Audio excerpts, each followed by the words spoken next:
অতীন ঘোষের একটা পুজোতে গেছেন এবং একটা বিশেষ সম্প্রদায়কে বার্তা দিচ্ছেন হিজাব পরে।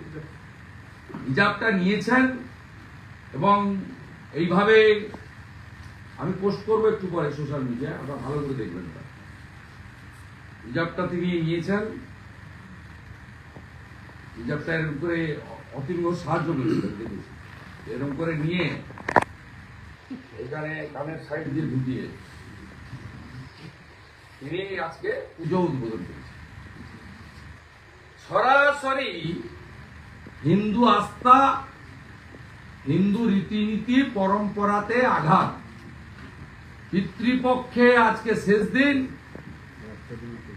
হিন্দুরা যাদের পিতামাতা গত হয়েছেন তারা পিণ্ডদান করেন, তাদের কালাসুচ থেকে মুক্তি পান।